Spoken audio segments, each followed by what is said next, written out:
These foragers have been a vital part of Ohio's history and have been roaming the area since the beginning of the Ice Age.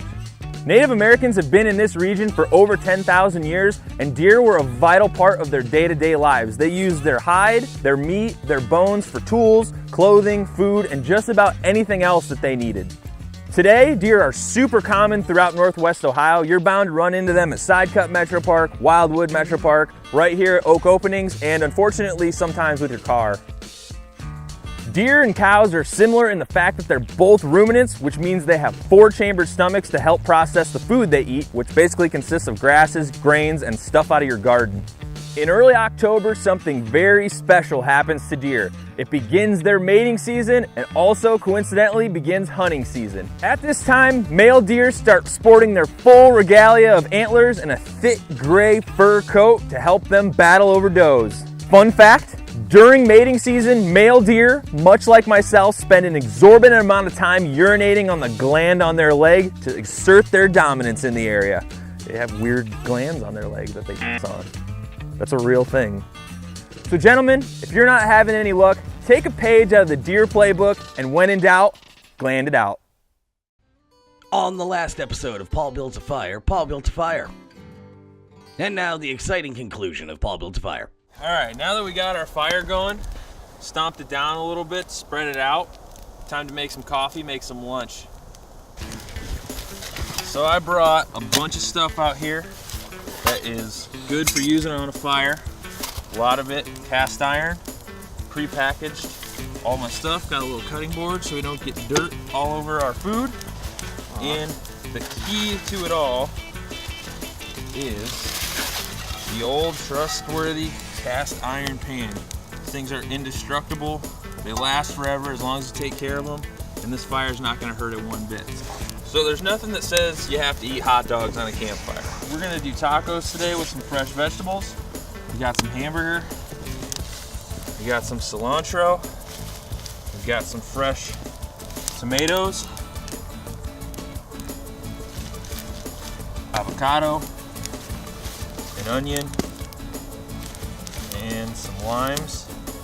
And jalapenos. So let's get this stuff all ready and have some lunch.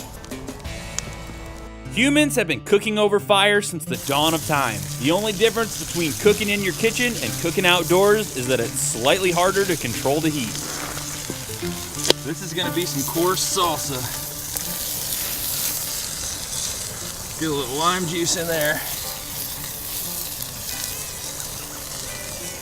All right, let that cook down a little bit. Add some seasonings. Always want to prepare that stuff back at home because it's not fun to mix stuff out in the woods.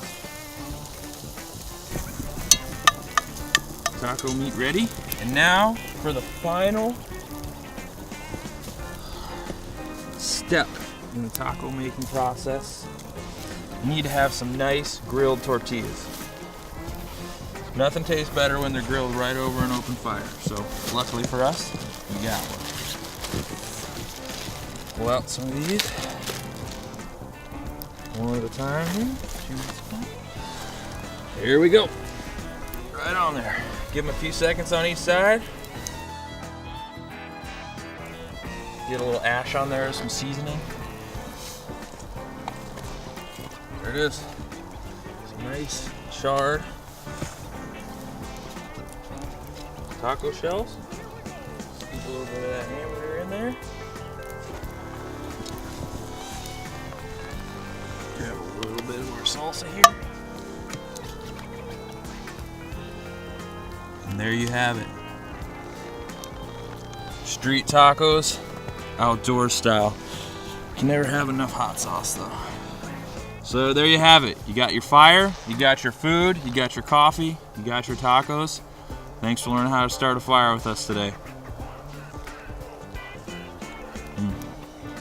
Yeah, baby.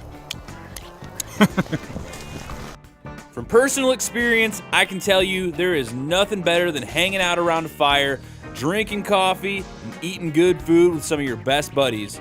And from all of us here at Take It Outside, we just want to say thanks for hanging out with us, and we can't wait to see you next time.